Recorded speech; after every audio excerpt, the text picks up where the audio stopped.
Bienvenidos a una nueva edición de los Diálogos Filosóficos organizados por la Fundación Gustavo Bueno en colaboración con el Centro Riojano de Madrid. En esta ocasión tenemos con nosotros a José Luis Pozo Fajarnés, bien conocido de esta casa. No necesita mayor presentación que la de decir que es doctor en Filosofía e investigador asociado de la Fundación Gustavo Bueno y pues especialista en muchos temas que ha ido tocando a lo largo de su carrera, pues desde neoescolásticos, filosofía de la religión, filosofía del cine. Tiene ya muchos libros y uno que simplemente les puedo avisar que va a salir muy pronto con un título magnífico que es La Inquisición Protestante. Así que permanezcan atentos a sus librerías de cabecera y a Amazon para hacerse con él, no tardando mucho, y que esperemos que lo pueda aquí presentar a la vuelta de verano. Pues hoy nos va a hablar de Tarkovsky y Sokurov, dos modos de expresar la caída del Imperio Soviético a través del cine. Pues cuando quieras, Joséchu, te escuchamos. Muy bien. ¿Se oye? Sí. Pues muchas gracias, Carlos, por tus palabras, por invitarme a esta quinta temporada de los Diálogos de Filosofía en el Centro Riojano, y gracias a todos ustedes por venir a escucharnos y para luego poder escucharles a ustedes, porque son diálogos, ¿no? Se llaman diálogos. Luego podremos charlar de cine. Como ha dicho Carlos, en un primer momento el tema iba a ser el del libro, pero como todavía no ha salido, pues como este tema del cine es un tema que ya llevo bastante tiempo trabajando en él y que además está en el marco de una polémica que tenemos en la Escuela de Filosofía de Oviedo, ¿no? En la que mi amigo Luis Carlos Martín Jiménez, ahí presente, ayer estuvo hablando precisamente de un libro bastante controvertido, ¿no? Incluso dentro de la escuela, ¿no? Dentro de la escuela, ahora mismo yo creo que el debate más importante es el debate del arte. Estamos discutiendo sobre qué podemos entender por arte desde el materialismo filosófico, ¿no? Y bueno, los dos momentos más importantes yo creo que va a ser el libro que va a sacar ahora Luis Carlos, del mito del arte, y el libro del mito del cine, que la verdad es que ha generado bastante controversia, y bueno, yo voy a seguir en las mismas, ¿no? En esta discusión, pues a veces acre, ¿no? Que se está dando dentro del marco de la escuela, pero que así son las cosas. Esto es la filosofía, ¿no? La filosofía es pensar contra otro, como decía nuestro maestro, y voy a seguir en el asunto, ¿no? Defendiendo las tesis expresadas en filosofía del cine. Hablando ahora de los autores rusos, soviéticos, porque nacieron cuando estaba la Unión Soviética en pleno apogeo y funcionando, cuando existía. Tarkovsky fallece antes de que la Unión Soviética desaparezca, como todos saben, fue el año 91, cuando dejó de existir la Unión Soviética. Tarkovsky muere en el 86, y su máximo discípulo, su discípulo más aventajado, que era Sokurov, que tampoco es que fuera mucho más joven que él, porque yo creo que era una década posterior, 10 años, 12 menos que Tarkovsky, todavía sigue vivo. Sokurov tiene ahora 74 años.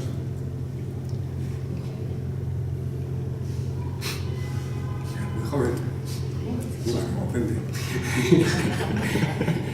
Yo soy un pipiolo, ¿sí? Entonces, bueno. El título del libro, la verdad es que dice ya bastantes por dónde van a ir los tiros, ¿no? de lo que voy a defender aquí. La Unión Soviética defendía unas ideas, bueno, en su modo de existir. La Unión Soviética expresaba una serie de ideas dependientes de la doctrina marxista, ¿no? El marxismo-leninismo, por así decir. Bueno, decía que cuando la Unión Soviética nace, pues no estaba pensada para que desapareciera, no estaba pensada para que se hundiera. Y lo decía con toda la razón, y además que ese modo de expresarlo es absolutamente contundente. Vamos a ver, el socialismo científico, que era como le llamaba Lenin y otros marxistas de la época. Con los años empezó a llamarse también comunismo científico. Lo que expresaba es que la historia inexorablemente tiene que llegar a un final, a su final, y ese final era el final de la explotación, donde el ser humano iba a ser libre, vamos a decir, y que iba a empezar ahí la historia de la humanidad, que previamente a ese estado de libertad, ¿no?, lo podríamos llamar el comunismo en sentido estricto, pues lo que se había dado era la prehistoria. Pero en esa prehistoria había una ley que inexorablemente, de forma necesaria, tenía que llegar precisamente a esa meta. La lucha de clases que empieza, pues, siguiendo un tanto a Rousseau, ¿no? Mientras que Marx llama un estado de comunismo primitivo, Rousseau había llamado el estado del buen salvaje, el estado de naturaleza, ¿no? Y Marx repite, pues, lo que el mismo Rousseau ya había señalado, ¿no?, que los problemas del ser humano, del hombre, empiezan a inventarse la propiedad. En el momento que se inventa la propiedad, empieza la explotación. Pero en la dialéctica de la historia, la misma dialéctica que ya había expresado su maestro Hegel, pues esa dialéctica iba a llevar, como he dicho antes, inexorablemente a la emancipación de la humanidad. Por eso, cuando la Unión Soviética, que es la puesta en práctica de esa doctrina marxista, se funda, pues no estaba pensada para que cayera. No estaba pensado para que cayera. El caso es que cayó. Las ideas que están presentes, ¿no?, en el modo de ver el mundo soviético, pues dentro del mismo marco estatal, desde luego que había otras ideas que son muy importantes, sobre todo en Tarkovsky, ¿no?, pues que son ideas teológicas, ideas metafísicas, que no pudo... El marxismo no pudo acabar con ellas, ahora expresaré por qué. Y desde luego que fuera del marco de la URSS, pues estaba, pues, toda la doctrina de sus enemigos políticos, por así decirlo, ¿no?, podríamos decir el capitalismo, ¿no?, en las distintas filosofías que se desarrollaban en el capitalismo. Estas ideas externas y las internas son las que vamos a ver en el cine de Tarkovsky y de Sokurov, y que van a expresar precisamente el derrumbamiento de eso que no podía derrumbarse, que es la Unión Soviética. Por eso el título, de ahí el título. Bien, vamos a ver, tanto el uno como el otro son lo que entendemos como cineastas de culto. En el libro Filosofía del Cine yo señalo o trato de explicar qué entendemos por el cine de culto, y si no recuerdo mal, bueno, lo recuerdo perfectamente, me apoyo en Walter Benjamin, ¿no? Walter, como queráis, señalaba que había un valor de culto en el arte y un valor de exhibición, ¿no? El valor de culto, repetía, que se apoya sobre todo en los ritos, en los rituales. Podríamos decir aquí, con perdón del público, porque alguno igual es asiduo, ¿no?, de los cineclubs. Ahora yo, por ejemplo, soy miembro del Cineclub Mariana, y mi mujer también, que está ahí. Y la verdad es que cuando muchas veces yo he presentado películas en Talavera de la Reina, yo veo que muchos van allí como si fuera un auténtico ritual, ¿no? Pues a ver películas en versión original, sobre todo, porque es como tiene que ser, ¿no?, para sacarle el jugo. Y bueno, ya ver películas, pues, que no son las habituales, ¿no?, que se suelen estrenar en las salas de cine, pues de lugares muy insospechados, yo qué sé, tailandesas, turcas y de todos los lugares, ¿no? Bueno, el cine de culto se apoya bastante en el rito. Bueno, pues estos rituales son de otras formas diferentes, diversas, van a estar presentes en el cine de Tarkovsky y en el cine de Sokurov. En parte, y esto espero que no le moleste a nadie, podríamos decir que en general el cine de culto es un cine que se vale, ¿no?, del cine de exhibición. Se vale del cine de exhibición. Si no hubiera cine de exhibición, no podría haber cine de culto, pues porque el cine se acabaría, porque el cine es una máquina económica, la gran máquina, la han llamado diversos comentadores de cine, la gran máquina. Luego la gran máquina ha dejado de ser el cine, han pasado a ser los videojuegos, internet, pero durante unos años, a finales del siglo XX, la industria que más dinero dejaba era la industria cinematográfica, ¿no? Y en el contexto de esa industria, pues había sobre todo las películas que permitían que el cine siguiera existiendo, sigue existiendo ahora mismo, y una de las pequeñas parcelas del cine pues era el de un cine para unos pocos, ¿no? Para unos pocos que son lo que entendemos como cine de culto, pero que si no fuera por exhibición no existiría. Eso yo creo que es así. Bien. Bueno, antes de hablar de las películas de cada uno de los autores hay que decir unas cuantas cosas más. Vamos a ver, para expresar lo que al principio les he señalado, ¿no? Que es recabar las ideas que están presentes en el cine de estos autores enfrentadas a las del régimen que iba a caer, que cayó y que sigue haciendo, Sokurov sigue haciendo cuando ya ha desaparecido, para ver qué ideas están allí, que a veces es bastante difícil. Lo que en el materialismo filosófico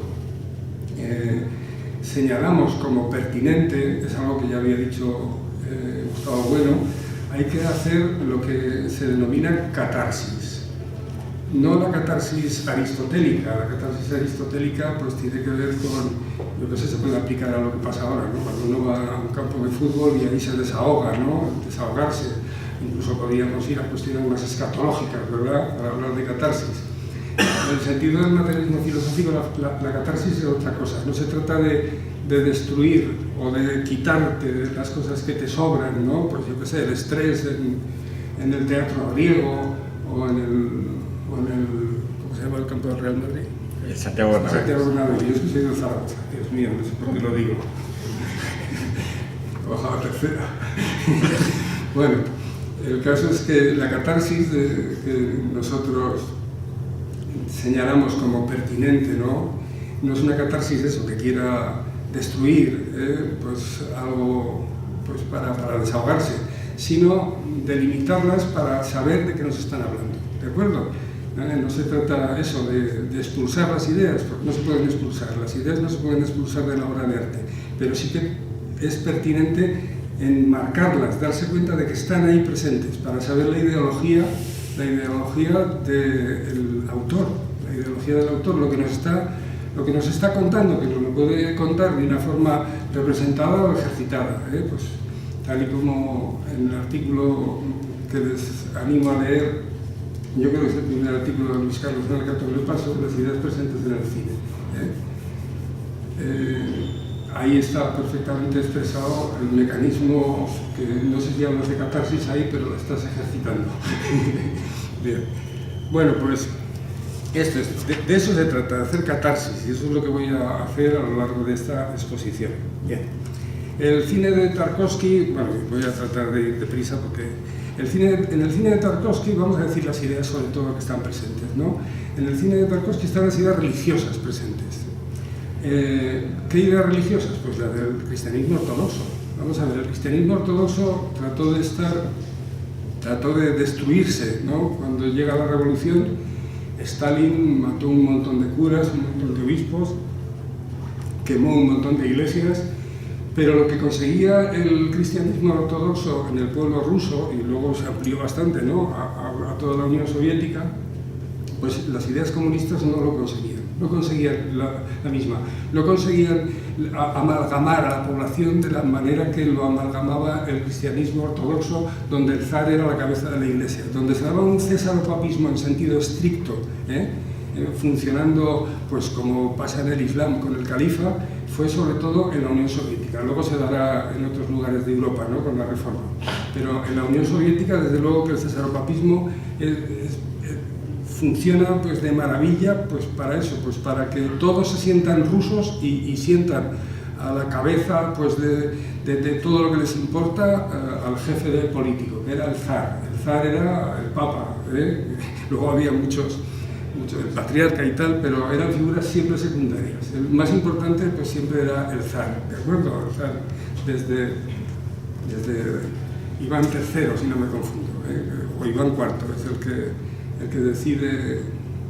Iván III se trae al patriarca, al primado, no me acuerdo cuál es el término concreto, se lo lleva para Moscú, y Iván IV es el que dice, bueno, tú ya no pintas aquí, lo que pintabas no lo pintas, lo voy a pintar yo soy el jefe de la Iglesia, y los zares siempre han sido los jefes de la Iglesia. Bueno, pues eso que conseguía el cristianismo ortodoxo no lo había conseguido el comunismo. ¿Qué pasó el año 39? Pues pasó que Stalin tenía que conseguir que la población se enfrentara a Hitler. Y como el ideario socialista no conseguía lo que había conseguido la Iglesia Ortodoxa antes, lo que hace es recuperar el cristianismo ortodoxo y darle la relevancia que tenía. Volver a nombrar un nuevo patriarca, un nuevo jefe. Stalin en este caso no iba a ser el jefe de la Iglesia, pero sí la iba a controlar. Durante todo, la Iglesia pasó a estar controlada por el Estado a través de la KGB. Pero la Iglesia Cristiana Ortodoxa estuvo absolutamente presente, y los rusos podían ir a misa, y además es que le venía muy bien a Stalin y luego a Khrushchev y a todos los mandatarios rusos, pues porque el cristianismo ortodoxo seguía funcionando de esa manera necesaria para que todos se sintieran, no ahora ya solo rusos, sino soviéticos, todos soviéticos. Y claro, pues estas ideas, la verdad es que la liturgia, por ejemplo, ortodoxa es muy diferente de la liturgia católica, es mucho más mística. Yo creo que, bueno, aquí yo estoy especulando, pero yo creo que tengo razón, ¿no? O sea, estas ideas que va a defender Tarkovsky, ¿no? Pues en su cine, de la trascendencia, de conectar con el ser, con la esencia, con la divinidad, la que sea, vienen precisamente del cristianismo ortodoxo, no vienen de otra cosa, no vienen de una religión infusa que él tuviera, sino del contexto del cristianismo ortodoxo. Pero aparte de estas ideas, ¿no?, que tienen que ver con el modo cristiano ruso, pues están también otras, pues incluso ideas presocráticas, las imágenes del agua corriendo, las imágenes del fuego.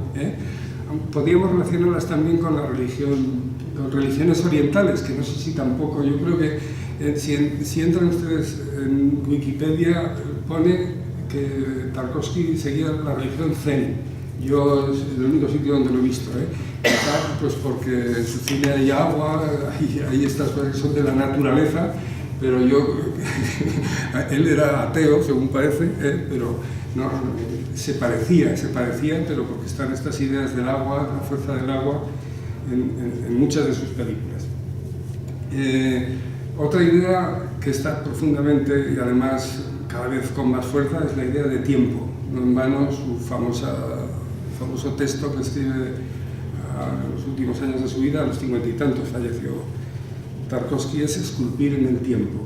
La idea de tiempo es una idea que él tiene, pues, para llegar a lo que también llegaba la liturgia ortodoxa, que es llegar a la trascendencia.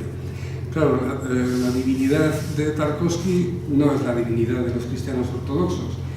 Quizás se puede parecer a la divinidad zen, ¿no?, a un ser, a un absoluto, que quizá también venga por las ideas de las que viene el marxismo, ¿no?, que son las del idealismo alemán, ¿no?, el espíritu absoluto de Hegel. Supongo que habrían leído algo. El caso es que esta espiritualidad está absolutamente presente en los textos, en las películas, quiero decir, de Tarkovsky. Y la idea de arte, desde luego, ¿no? La idea de arte, el arte es el sumum el arte es su liturgia, y la forma de hacer arte de Tarkovsky va a ser el cine. Bien. El ideal de belleza soviético va a ser una de esas ideas que Tarkovsky va a destruir, porque el ideal de belleza que vemos en las películas va a ser el mismo de Occidente, que es el ideal de belleza kantiano. Bien. La forma de, señalando lo que nos escribe Tarkovsky de esculpir en el tiempo, que es lo que pone en práctica en sus películas, pues lo que ven, bueno, supongo que ustedes habrán visto alguna película de Tarkovsky y se habrán quedado sorprendidos, sobre todo si son las últimas, en escenas en las que no pasa absolutamente nada. pasa absolutamente nada, ¿no? Entonces estás esperando y es como si se parara el tiempo, ¿verdad? Entonces Tarkovsky nos dice que en esos parones lo que hay que hacer es volver a la infancia, volver a los recuerdos, porque cuando uno se empieza a pensar en los sucesos del pasado, cuando uno se introtrae, cuando uno está autoconociéndose, pues entonces es cuando consigue la trascendencia, ¿no? Esto lo hizo por escrito y lo vemos representado en las películas.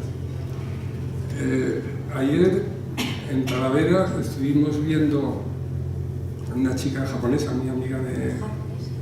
Bueno, una chica talaverana que vive en Japón, y estuvimos viendo 4 fragmentos de lo que ella llama videoarte, ¿no? Ella, o lo llaman otros, videoarte, ¿no? Que ahí pues se podían ver sus obras, ella es pintora, y me llamó la atención algo que se contaba en la última de ellas. Hubo un par de las 4, bueno, a mí me gustó alguna de ellas, pero bueno, no, aquí no se trata de decir lo que a mí me gusta. Pero la última se hacía a partir de un poema de Machado, y viene esto a colación porque cuando en las preguntas le preguntaron, yo creo que como ella me conoce a mí, sabe que soy de filosofía, dice, a mí es que me gusta mucho la metafísica. Bueno, yo la escuchaba simplemente, ¿no? Y realmente esto merece la pena decirlo, porque claro, es que a partir de estas ideas metafísicas uno puede decir arre y so a la vez, ¿no? Puede decir una cosa y la contraria. Lo que acabo de decir que dice Tarkovsky es totalmente distinto a lo que dice Machado en el poema, ¿no? Porque el poema de Machado, que servía para luego representar lo que ella quería representar, era de caminante no hay camino, se hace camino al andar. Y entonces, mientras que Tarkovsky mira el camino como si fuera una cosa, como si fuera tu alma, ¿no? Tu tiempo, ¿no? El camino, pues para trascender lo que cuenta Machado, y no es que Machado sea mi poeta de cabecera, lo que dice es que no puedes volver la vista atrás. Yo creo que la idea de tiempo que nosotros tenemos está muy ajustada al poema de Machado, ¿no? Porque si no vuelves a pisar la senda que no has de volver a pisar, ¿de acuerdo? Bueno, pues Tarkovsky se fija sobre todo en esa senda que no has de volver a pisar para conseguir pues lo místico, lo trascendente, el misterio, la idea de misterio es lo que, sobre todo en las últimas películas, es de lo que trata de mostrarnos. Yo creo que sin conseguirlo muy bien, vamos, sin conseguirlo, porque yo la verdad es que no lo veo, ¿no? Bien, la idea del misterio, bueno, algunos en vez de hablar de misterio hablan de otras cosas. Bien, bueno, antes de pasar a Sokurov, que de Sokurov va más rápido, la idea de tiempo, bueno, me gustaría ya hablar de Lewis Carroll, de Einstein, pero si no me alargaré mucho y no voy a ir a las películas. Directamente voy a decir algo que dice una comentarista que es María Popova, que yo estoy bastante de acuerdo con ella, aunque luego la afirmación que hace la lima bastante, ¿no? Concretamente señala, si me permiten, Tarkovsky es un defensor apasionado de los beneficios creativos y psicológicos del aburrimiento. La verdad es que esto sí que conecta con lo oriental, ¿verdad? Si uno piensa en el yoga, pues es una forma de estar bien con uno mismo, ¿no? Pues, mirando, yo qué sé, al vacío durante mucho tiempo, ¿no? Podríamos decir que ese vacío es el de los personajes de muchas películas de Tarkovsky, El espejo, Nostalgia, sobre todo. En El sacrificio ya no tanto, ¿no? En El sacrificio, que es la última, bueno, me estoy adelantando, ¿no? Pero ahí sí que conecta, en la última película de Tarkovsky sí que hay casi una llamada, podríamos decir, a lo que pasa con el cristianismo, ¿no? Porque hace una defensa también en Nostalgia, de la fe irracional. Se apunta a la fe, dejando de lado la razón. La razón es algo que sale centrifugado de sus películas. En Nostalgia hay un personaje que es loco, está loco, perdido, y entonces le hace que el protagonista piense en lo que quiere conseguir Tarkovsky del público que acude a las salas, ¿no? Hace que piense interiormente, ¿no? Que piense en su vida pasada, en lo que ha hecho, en lo que hará, pues para, yo qué sé, para perdonarse a sí mismo, ¿no? Y para trascender, ¿no? La idea fundamental es la de trascender. Si han visto ustedes la película la que les he mencionado antes, Nostalgia, sí, Nostalgia, pues se autoinmola al final, ¿no? Se autoinmola para salvar a la humanidad. Y en Sacrificio lo que hace es que es una situación apocalíptica donde van a tirar unas bombas nucleares y entonces el mismo personaje que hace de loco en Nostalgia, en Italia, la última película la rueda en Suecia, es el que reza a Dios para que pare las bombas y dice: si paro las bombas yo quemo mi casa y creo en ti, ¿no? Y creo en ti totalmente, ¿no? Y entonces se para la guerra nuclear se para, entonces quema su casa, las llamadas terribles, y lo llevan al manicomio, lo llevan al manicomio a la familia. Así acaba la película. Bien, vamos a hablar de Sokurov un poco en general, luego ya iremos película por película. Sokurov es el discípulo más aventajado de Tarkovsky, y además lo dice mismo Tarkovsky una vez que ve la primera película que hizo Sokurov. Dijo: este es el que mejor me ha entendido. Pero en Tarkovsky no encontramos ideas teológicas, no encontramos ningún viso de religiosidad en sus películas. Sí de mucha metafísica y sobre todo encumbramiento del arte, el arte elevado a la máxima expresión, ¿no? El mito del arte, por así decir, la defensa sin hacer distingos, ¿no? Del arte que vendrá de la ilustración o del romanticismo. Es más, en algunas películas veremos la influencia del romanticismo, muchas de ellas. Sin embargo, las más famosas suyas, las que ruedan en el Hermitage y en el Louvre, sin embargo, es un arte que tiene muy poco que ver con el romanticismo, ¿eh? Es el arte de la Revolución Francesa, ¿no? Más sensista, como has explicado muchas veces. Bien, bueno, pues vamos directamente a ver las películas de Tarkovsky, que merece la pena, ¿no? La primera película de Tarkovsky es un trabajo de academia y es sobre un cuento de Hemingway que igual ustedes pues conocen, porque ya el año 46 lo había llevado Siod Mac, había hecho una película, y luego en el año 64 Don Siegel. Don Siegel con un Ronald Reagan haciendo un papel secundario, por cierto, y Cassavetes también. Las películas, el cuento de Hemingway es Los asesinos, y el trabajo de Tarkovsky es justo contar lo que sucede en el cuento. Luego Siod Mac y Don Siegel harán toda una larga película, ¿no? Por cierto, la película de Siod Mac es la primera película en la que sale Ava Gardner, junto con Burt Lancaster. No sé si habrán visto, ¿ustedes han visto alguna de las dos? De los asesinos. The Killer se titula la de Siod Mac. Bueno, el caso es que hace este trabajo, y la verdad es que en este trabajo ya empieza a haber ciertos silencios que van a marcar el cine que luego vamos a ver en Tarkovsky, pero no se dejan ver mucho, solo empieza a marcar ciertos por dónde van a ir los tiros. En la siguiente película, que es la de, podríamos decir, la de graduación, ¿no? Que es el violín y la pisonadora, pues todavía no es el Tarkovsky, ¿no? Maduro.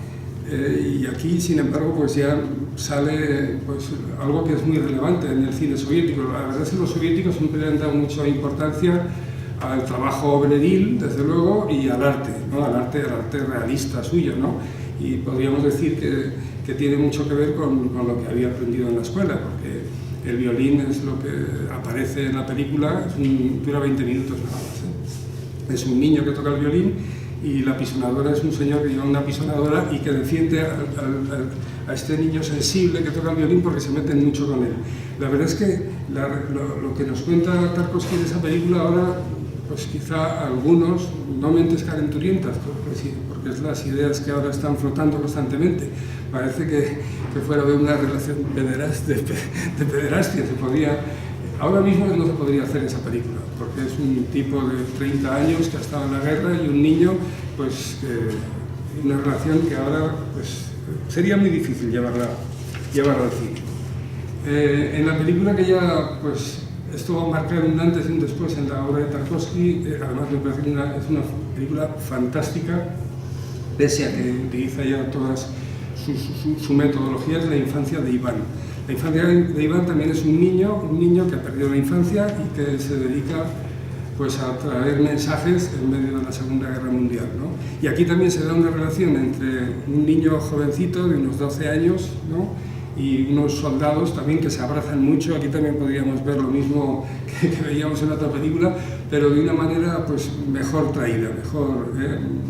Vamos, que hace falta tener la mente muy calenturienta, ¿no? Para pensar lo que uno puede pensar en el violín y la pisonadora. Esta película, si no me confundo, la hace con... No, es la anterior. La anterior del violín y la pisonadora, si me permiten, el guión la hace con Konchalovsky.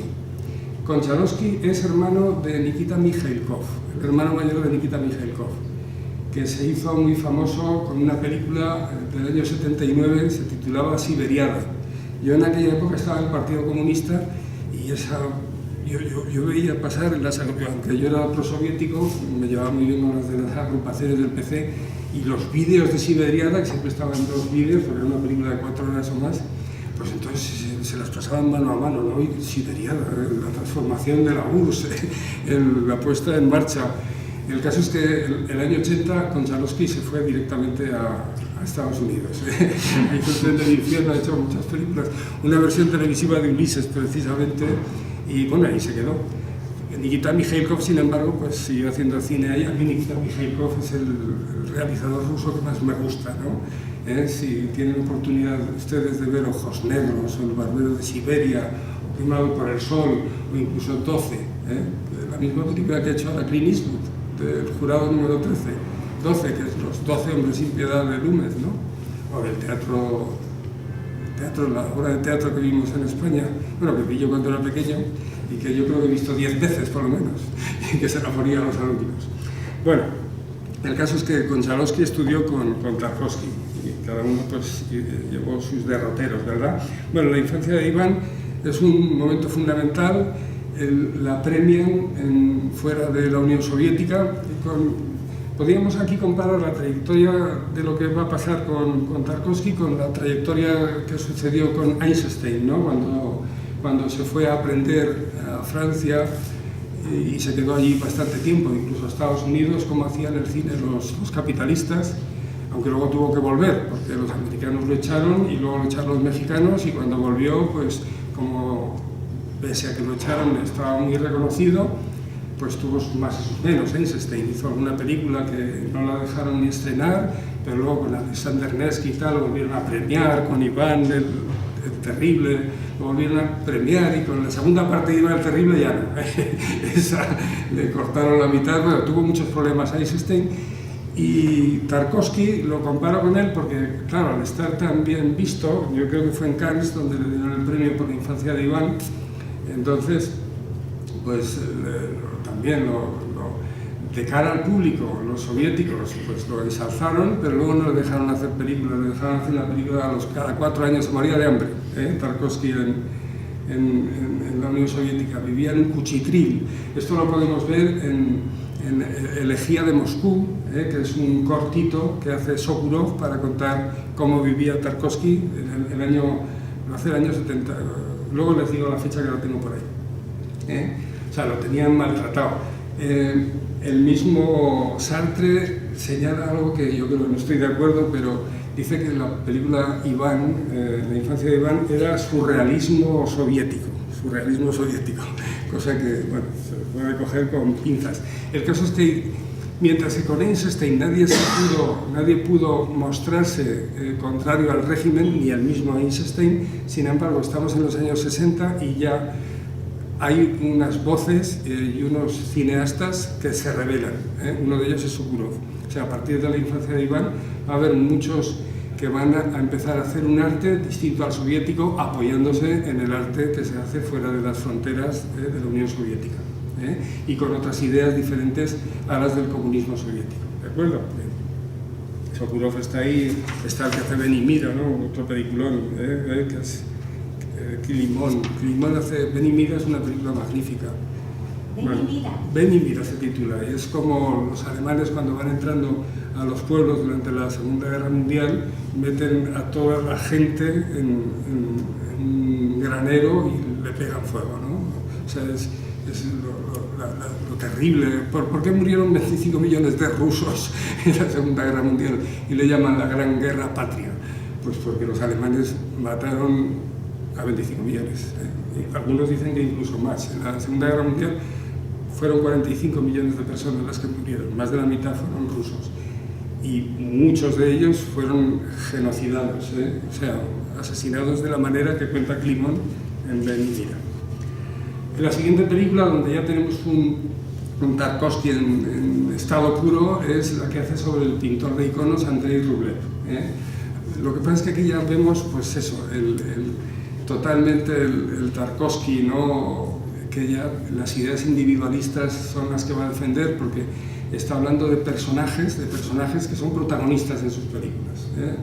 Pues nada menos que el famoso Teófanes el Griego, que es un pintor de iconos, el mismo Rublev. No es una película histórica en sentido estricto, ¿no? Dice muchas cosas que no pasan. Por ejemplo, media película se la tira callado, pero porque lo que le interesa a Tarkovsky es esculpir el tiempo, ¿no? Con los silencios. Entonces lo hace mudo, ¿no? Que solo al final de la película decide romper ese voto de silencio que nunca parece ser que Andrei Rublev llevó a cabo, ¿no? Nunca hubo voto de silencio. Y otra personalidad relevante de la película es un chaval que tiene que hacer una campana y que lo hace como si fuera un auténtico genio, no en este caso del arte, sino de la tecnología. O sea, por arte, sin haber aprendido de su padre el campanero, porque nunca le dijo el secreto de las campanas, sin embargo él hace una campana y entonces el príncipe de Moscovia, el abuelo de Iván III, pues entonces lo abraza y tal, ha hecho una campana espectacular. Bueno, esto contrasta mucho con el modo de hacer del cine soviético, nada menos que si vemos películas de Eisenstein, ahí no hay protagonistas. Nosotros vemos Octubre y no hay ningún protagonista individual. Vemos Potemkin y no hay protagonistas individuales. Están la gente de Odessa, están los marineros del Potemkin. Si vemos la línea general, no hay protagonistas individuales. ¿Por qué? Porque el protagonista es la clase obrera, es la humanidad al final de los tiempos. Lo que está haciendo aquí Tarkovsky es precisamente poner el acento en el individuo, que es precisamente la ideología del individuo átomo de los enemigos, ¿de acuerdo? Esto no les puede gustar a los soviéticos, ¿verdad? Pero como ya están empezando la decadencia soviética y como tiene tanto prestigio, pues tienen que hacer manga ancha. Ahora, eso sí, hasta que no pasaron unos cuantos años no le dejaron hacer la siguiente película, Solaris. La película Solaris, aquí es donde más metafísico se pone el amigo Tarkovsky, ¿no? A ver, Tarkovsky hace Solaris en base a una novela de ciencia ficción muy importante, del mismo título, de un autor polaco que se llama Stanisław Lem.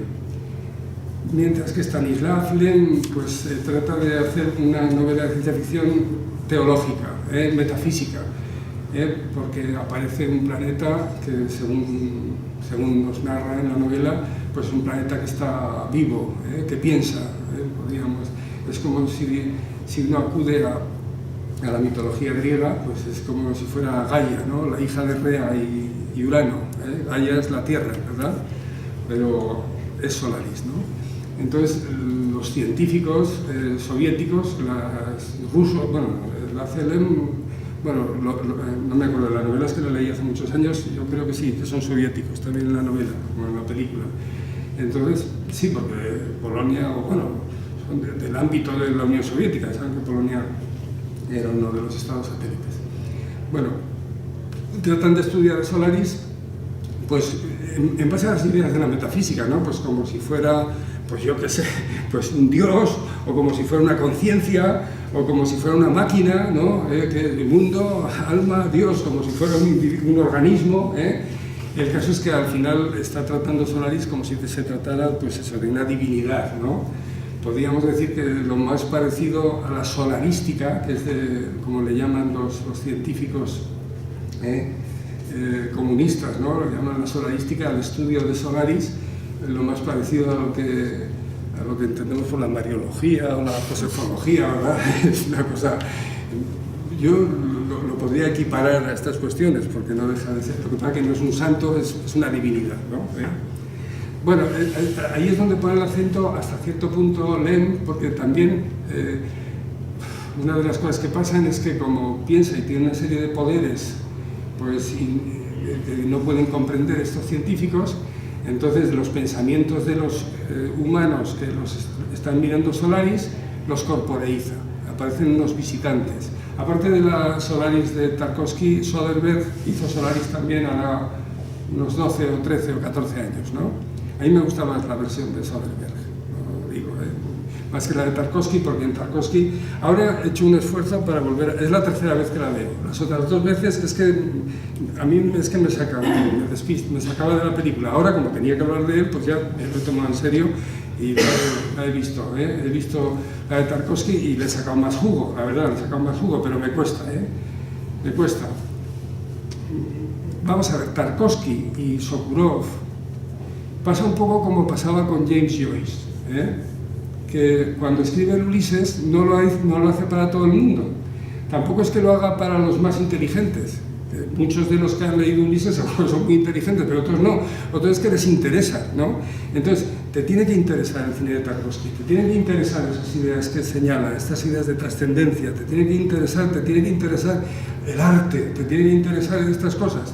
O sea que es un pueblo elegido, está buscando un público selecto, lo buscaba Joyce en el Ulises y lo busca Tarkovsky y lo busca Sokurov. Entonces, pues, por eso es de culto, caramba, es lo que estábamos diciendo, ¿no? Tiene pues eso, incondicionales del cine. Yo no soy un incondicional de Tarkovsky, ni de Sokurov, pero reconozco que hay cosas que me gustan mucho, Iván de Iván, por ejemplo, y se le puede sacar mucho jugo a Solaris y a otras películas, ¿no? de Tarkovsky y de Sokurov. Lo que les iba a decir ahora es lo siguiente. A ver, Lem, estábamos con Lem. Lem dice que Solaris genera... Los que están observando Solaris, que están ahí al lado, que son unos tipos que están en una estación espacial mirando Solaris. Solaris es un planeta que está rodeado de agua, ¿no? El tema del agua, ¿no? No hay fuego, es agua. Y entonces es un planeta que es una especie de divinidad pensante y entonces lo han radiado y entonces la respuesta para que vea que sabe que le han hecho esto, pues es de los pensamientos de los que están observándolo, los corporeiza. Entonces a un científico pues aparece su hermano gemelo, esto es la de Soderbergh, en la de Tarkovsky un enano, aparece un enano por ahí, en la otra una señora que es su hija y se suicida, el otro no me acuerdo quién porque ni siquiera sale en la película de Tarkovsky, y cuando aparece el protagonista aparece su mujer que se había suicidado. La primera reacción que hace es que coge el tío, la mete en un cohete y la echa al espacio. Parece ahí mi mujer que se ha suicidado, que está muerta, pero ¿qué pasa aquí? El caso es que Solaris la vuelve a llevar ahí. Claro, y esto, lo más parecido a esto, podríamos relacionarlo, salvando la distancia, con el argumento ontológico, ¿no? En el argumento ontológico tú piensas en Dios y, bueno, existe. Dios existe porque piensas en él. Pero para que aquí es un tercero el que hace que del pensamiento de uno salga una realidad existente. Tiene cierta relación con el argumento ontológico, aunque no es el propio sujeto pensante el que genera la realidad de lo pensado, sino Solaris. Pero bueno, el mecanismo se parece, ¿verdad? Bueno, y Lem hace que estos visitantes, que no están hechos de ADN, sino de neutrinos, señala neutrinos. Bueno, es ciencia ficción. El caso es que empiezan a comportarse como humanos, ¿no? Empiezan a tener razonamientos morales y tal. Y esto es del año 62, la novela de Lem. En el año 68 va a contar Philip K. Dick algo muy semejante en Sueñan los androides con ovejas eléctricas. La película Blade Runner, que seguro que muchos de ustedes habrán visto.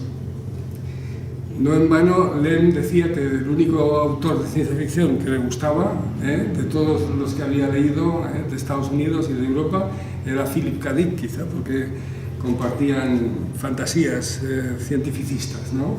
No solo esta, sino Dickens, la verdad es que tiene un derroche de imaginación enorme. Bueno, la película que hace Tarkovsky a partir de Solaris, pues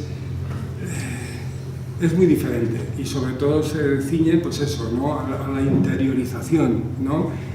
El personaje de la mujer del protagonista de la película, pues tiene una carga de moralidad que hace que se transforme el propio protagonista. Son las cuestiones que le interesan a este autor, dejando de lado pues las que le interesaban a él. Hace su particular película, ¿no? Una película pues muy distinta, cuando vemos Solaris. Bueno, yo les animo a que la vean, ¿no? No me quiero...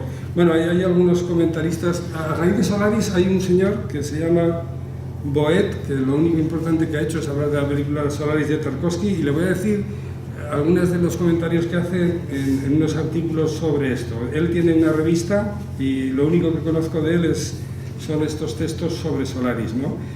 Dice, la obra de Tarkovsky tiene densidad espiritual. Densidad espiritual es un auténtico vacillelmo, ¿eh? El espíritu puro no puede tener densidad, ¿no? Un vacillelmo es un término que utiliza Sancho Panza en el Quijote, ¿verdad?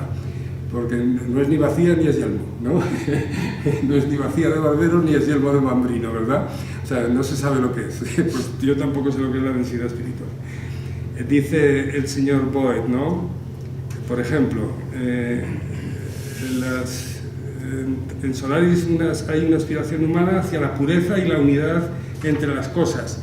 El monismo también de la divinidad tarkovskiana, ¿verdad? Es una tendencia, no es el Dios de los cristianos, como le decía antes, sino que hay ideas monistas. De ahí que podamos estar de acuerdo, ¿no? Cuando algunos consideran que la religiosidad de las películas de Tarkovsky es una religiosidad oriental, ¿verdad?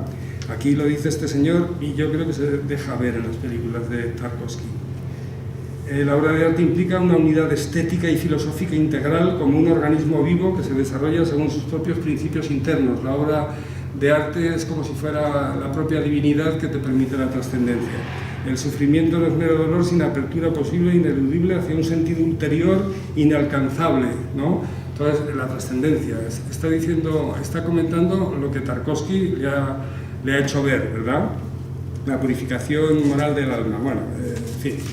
Estas cosas que dicen los comentadores de Tarkovsky y que... Bueno, yo por ejemplo digo de Tarkovsky en filosofía del cine, hablando del tiempo. Este tiempo del que el realizador es el último responsable, perdonen que me cite, se consigue no como decían sus maestros soviéticos mediante el montaje de Eisenstein y de los cineastas rusos, ¿no? de los años 20 y 30, no con el montaje, aunque no lo rechaza de pleno, sino mediante la toma de planos secuencias en las que los actores suelen guardar silencios a veces perturbadores, unos silencios muy marcados en los que ni siquiera encontramos el mínimo acompañamiento musical. Tarkovsky quita la música. Claro, es que la música es tiempo, es que la música está perfectamente enmarcando tiempos. En el momento que te callas, si pones música, ya has jorobado el silencio este que te permite, yo qué sé, introtraerte, ¿no? Para trascender. Entonces, denostaba la música, Él ponía ruidos, ecos, gruñidos, sonido de agua, sonido del viento en las películas, del fuego, ¿no? Porque quería parar el tiempo, lo que quiere hacer es parar el tiempo, ¿verdad? Vamos a ver, les voy a poner un ejemplo, es la única vez que vamos a utilizar el ordenador. Pues para que veamos esto, tanto en Tarkovsky como en Sokurov. Vamos a poner el principio no de Solaris, gracias Carlos, sino el principio, y no lo voy a poner entero, el principio de una película de la que vamos a hablar dentro de un rato, que es Stalker, ¿de acuerdo? Se me ha ido. ¿Por qué se nos va?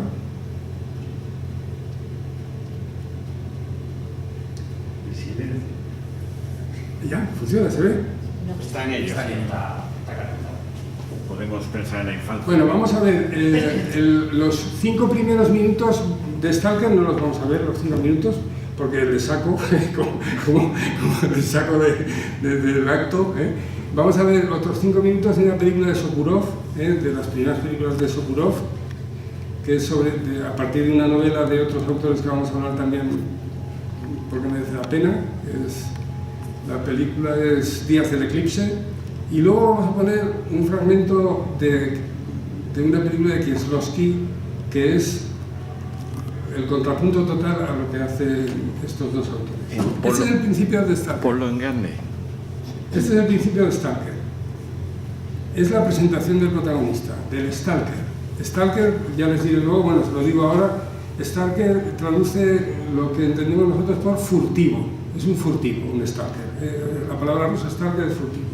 Y aquí viene la presentación. El furtivo es este señor que está en la cama. Bueno, va pasando el tiempo y se va levantando de la cama, no pasa nada, hay un silbido, como pueden ustedes ver, se ponen los pantalones, sabe tal. Esta es la presentación del personaje.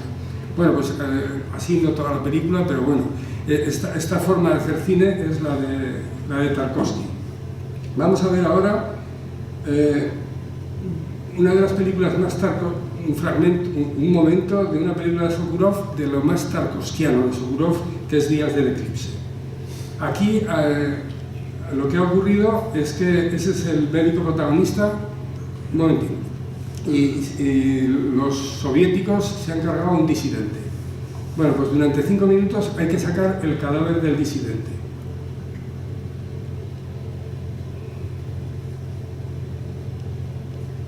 Podríamos estar aquí 5 minutos meditando, porque no pasa absolutamente nada.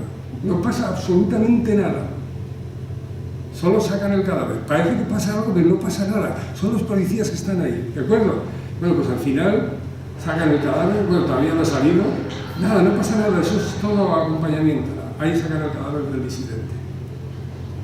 Claro, cuando se trata de hacer este cine es para lo que antes les he dicho, ¿no? Para los que quieren ver este cine, ¿de acuerdo? Kieslowski decía que las escenas no se pueden alargar de esa manera. Y en la película Azul dice, hay un momento en el que la protagonista, Juliette Binoche, echa un terrón de azúcar en una taza de café. Entonces dice, no puede durar más que 3-4 segundos. Y entonces estuvieron yendo a todas las cafeterías de la zona para buscar un terrón de azúcar que empapara el azúcar en no más de 3 o 4 segundos. Porque si dura más de 3 o 4 segundos, la caga. Entonces tiene que durar, eso es lo que tiene que durar. Eso es la metodología, la técnica de hacer cine de alguien que quiere un público muy diferente al público que querían Tarkovsky o Sokurov. Hay una cosa que decía Bresson, antes no he hablado de Bresson, pero podríamos hablar, para hablar de lo que es el tiempo, que no es metafísico. Si a Einstein no le dieron el Nobel por la teoría de la relatividad, por una discusión que tuvo con Bresson, donde tenía que tener en cuenta también la intuición para hablar del tiempo, ¿no? Bueno, pues Bresson, para explicar la duración, pone también el ejemplo del terrón de azúcar. Para hablar del tiempo histórico, incluso para que un terrón de azúcar se empape de café, hay que esperar, y eso es tiempo. O sea, lo que no puedes hacer es anular el tiempo, que es lo que hace Tarkovsky. Bueno, lo puedes hacer, lo hace, y hay mucha gente pues, que le gusta cómo lo hace. Esta es la escena de Kieslowski, voy a ponerla rápido.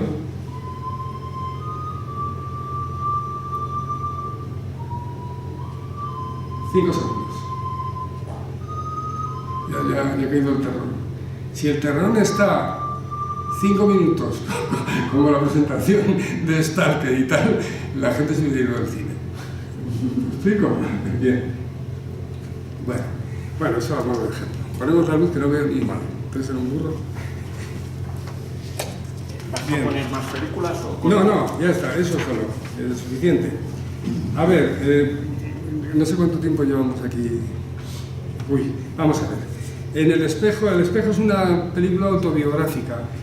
Aquí rompe totalmente el tiempo, sobre todo porque él trata de que en la película la hace en base a sus emociones, a las emociones de él mismo, porque es una película autobiográfica.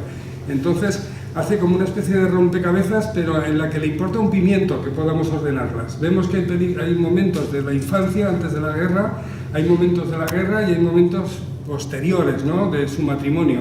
Pero aquí a Tarkovsky le da igual que podamos encajar las piezas del rompecabezas, pues como a Tarantino, aunque nos rompe la película en piezas, no perdemos la secuencia de lo que nos está narrando, ni Iñárritu, cuando hace, pues yo qué sé, 21 gramos, o yo qué sé, o Babel, ¿no?, que también la rompe, bueno, también, sobre todo Arriaga, que es el guionista. Yo creo que Iñárritu, porque luego Arriaga hace una película con Tommy Lee Jones y hace lo mismo, mientras que Iñárritu no vuelve a romper la película en rompecabezas. Yo creo que es Arriaga más bien el que la rompe.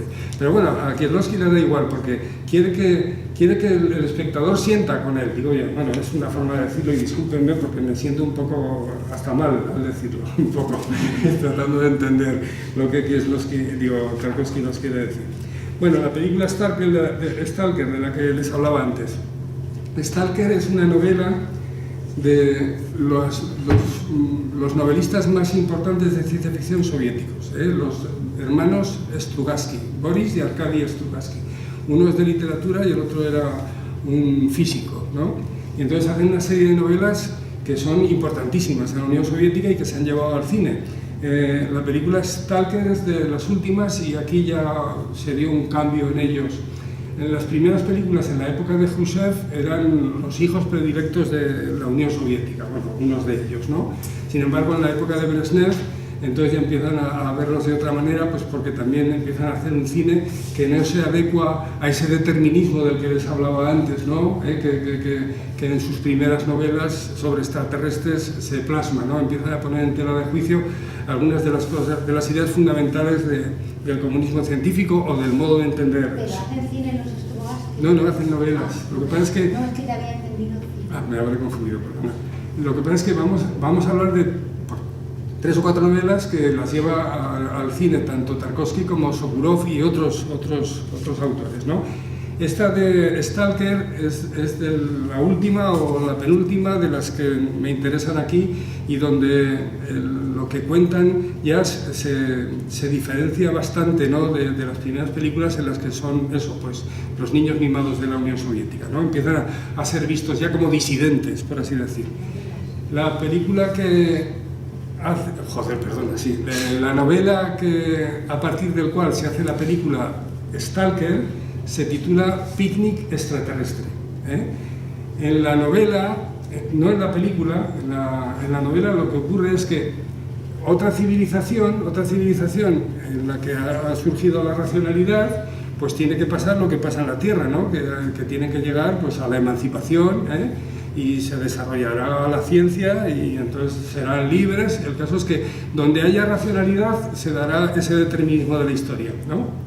Esto lo veremos en Qué difícil es ser Dios, que es de los años 70, de los años 60, luego hablaré de ella, pero en Picnic extraterrestre ya eso, pues ya no le dan tanta relevancia. El caso es que, sin embargo, está ahí, ¿no? Como una idea, pues que está ahí, pues representada, ¿verdad? Han venido unos extraterrestres, se han plantado en la novela. Pues la censura soviética le dice, no podéis poner que es la Unión Soviética, lo ponéis en Estados Unidos, donde será la zona, que es donde han hecho el picnic, es en un lugar de Estados Unidos, y todos los protagonistas tienen nombres americanos, claro. Bueno, el caso es que ahí han estado los extraterrestres, y los de la Tierra les importa un pimiento y han dejado ahí toda la basura. Y es una basura absolutamente incomprensible.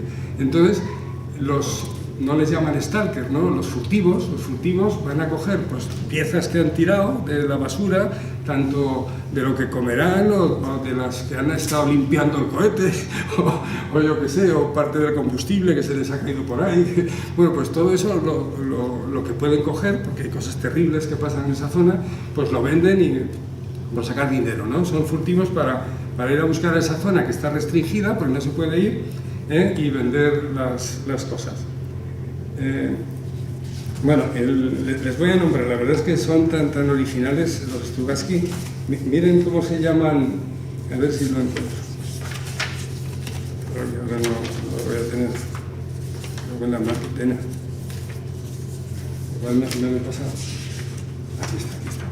Bueno, las cosas peligrosísimas que aparecen en la zona Pues los mosquitos calvos. La verdad es que no se sabe lo que son los nombres que le dan estos furtivos, gente normal, mundana, vulgar, ¿no? Entonces, según alguna apreciación, pues le han dado el nombre a esa trampa. Son trampas que aparecen ahí, ¿no? Los mosquitos calvos. La trituradora de carne, ¿eh? Entras ahí y te tritura, ¿eh? Las trampas gravitatorias, las telarañas o filamentos invisibles, las zonas de combustión espontánea, pisas una cosa, ¡pum!, y te quemas. Las distorsiones espaciales, el vacío, pozos invisibles, la muerte súbita por radiación, y luego aparece que también surgen cadáveres que se reaniman, y aparecen, yo qué sé, y una esfera que da deseos, ¿no? Esto es lo que más se sabe ya de lo que los soviéticos están enseñando, ¿no? Una esfera que da deseos. Entonces, bueno, en fin, al final de la novela llega el furtivo y el deseo que pide es lo mismo que querían los soviéticos, la paz mundial. Así acaba la novela de los Strugatsky. Tarkovsky, la novela he dicho, ¿verdad? Tarkovsky cambia el tema, ¿no? Ya no. Lo de los extraterrestres pasa olímpicamente, el tema del determinismo tal pasa, y entonces, y como lo que le interesa a él es la divinidad, no la del Dios de los cristianos, sino una divinidad, pues los que dicen que es lo que está pasando en esa zona es porque dicen, se baraja, ha caído un meteorito o es que ahí está Dios. Es una expresión de la divinidad, algo muy parecido a Solaris, ¿de acuerdo? La zona de Stalker es como si dijéramos el Solaris de Lem, o el Solaris de la película que ha hecho el Solaris, ¿no? Por los poderes que tiene. La única trampa que aparece ahí, bueno, aparecen trampas, pero ni las mencionan, no les da nombre, pasan cosas raras, ¿no? Donde había una catarata, empieza a ver, ya no la hay, o aparece un pozo donde no lo hay cambios radicales en la zona, y el único término que sale es la trituradora de carne. La trituradora de carne sí que aparece ahí, porque interesa tampoco les voy a contar la película. El caso es que la esfera dorada de la novela se transforma en una habitación. Y hay un científico que es el que está acompañando al Stalker, que lo que quiere hacer es destruir la habitación, y se lleva una bomba de 20 kilotones, para destruir no solo la habitación, para que no vaya allí ya nadie y no pueda, yo qué sé, pues romper el mundo o jorobar la ciencia, o yo qué sé, porque tampoco se explica muy bien, porque tienes que imaginar lo que piensan, porque no dicen casi nada, o se ponen a rezar, se ponen una corona de espinas, el protagonista, en fin, lo que hace Kieslowski, ¿no? Con sus silencios, ¿no? Que tienes que entender tú lo que ha querido contar. El caso es que al final pues se vuelven a casa y punto, ¿no? Pero transforma radicalmente la novela de los Strugatsky para hacer una película, pues eso, interiorista, de meditación, de conciencia moral, donde lo importante es la infancia, no la infancia esa que hay que recuperar, ¿no? Porque es eso lo que tenemos que pensar en la infancia para trascender, esta idea que está presente en muchas de sus películas. Bueno, y antes les he hablado ya de nostalgia, ¿no? Nostalgia ya les he contado que aparece el tipo este que está loco, que se autoinmola, y no les voy a contar nada de ella porque me estoy alargando mucho, ¿no? Algunos señalan que su cine pues tiene mucho que ver con el existencialismo, ¿verdad? Pero eso ya cuando vean películas lo pueden corroborar, y vámonos a Sokurov porque si no me estoy alargando ya demasiado y luego me pueden preguntar y decimos más cosas y así no se aburren, ¿verdad? A ver, vamos con Sokurov, vamos a ver si en 20 minutos o menos lo ventilamos. La primera película que hace Sokurov es en el año 78, cuando está Tarkovsky ya haciendo, pues ha hecho ya Solaris y ha hecho El espejo, y cuando puede ver, porque no se proyecta para el público esta película, pero Tarkovsky la puede ver. Dice, este es mi mejor discípulo. Cuando ve la película de La voz solitaria del hombre, dice, este es mi mejor discípulo, porque ha entendido lo que yo quiero, el cine que yo quiero hacer y lo que quiero conseguir con el cine. En el momento, es la película de graduación, entonces lo que pasa con esta película no la puede ver nadie hasta que no pasan casi 10 años, porque la censura soviética no lo permite. Y además el sindicato de cineastas quiere destruir los negativos, pero los consigue salvar Sokurov, no sé cómo lo hace, pero el caso es que los roba, y aunque la había hecho en el 78, el público la puede ver en el 86, la puede ver todo el mundo en el 86. La verdad es que la película, si ustedes han visto del año 59, una de las películas más famosas soviéticas, que es La balada del soldado, se desarrolla en el contexto de la Primera Guerra Mundial, pero ahí se está elevando, ¿no?, al soldado soviético, incluso los logros de lo que es el pueblo soviético, ¿verdad? Estamos en la Primera Guerra Mundial y todavía no había Unión Soviética, ¿verdad? Pero vamos, ahí es una película absolutamente positiva, vamos a decir, aunque no me gusta el término, en relación a lo que es a las personas que luego van a conformar, que tienen que hacer ese cambio, ¿no? Hay un momento en la película en que dice, joder, estáis matando burgueses que lo único que hacen es comer, ¿no? Dice el padre del soldado, también es un soldado, ¿no?, el que llega ahí. Pero el punto de vista de Sokurov es diametralmente opuesto al de La balada del soldado de Klimov, es que tiene un nombre muy jorobo, el de la balada, Grigor Chukray, ¿no? Le dieron, no sé si estuvo solo nominada o también le dieron el Oscar, ¿no? Como a Moscú no cree en las lágrimas, del año 80. El Oscar a la mejor película del año 80 es para una película rusa. Moscú no cree en las lágrimas. Creo que La balada del soldado, si no tiene el Oscar, pues estuvo nominada, pero tuvo muchos premios. Y hizo que la gente pues viera que en la Unión Soviética estaban haciendo un cine tan importante como en los tiempos de Eisenstein y otros autores. Bueno, el caso es que lo que muestra esta película pues es eso, con unos silencios prolongados, una desolación absoluta. Cuando se casa con su novia es que ni se tocan, luego él se pone enfermo y la mujer se suicida. En fin, es una cosa terrible la película, es una cosa, en fin. Bueno, el caso es que ya les digo que es el contrapunto de La balada del soldado. Se parece a Tarkovsky por el ritmo de filmación, la sensibilidad. Bien. Luego hace muchos cortos, aquí enseguida que puede verse esto en el año 86, en el año 87, hace una pequeña película de 20 minutos que titula Elegía de Moscú, para hablar de Tarkovsky. Lo que les he contado antes de Tarkovsky, de que no le dejan hacer cine, de que viven en unos edificios absolutamente cutres, porque es el que le ha dado el Estado y tal, se puede ver en Elegía de Moscú.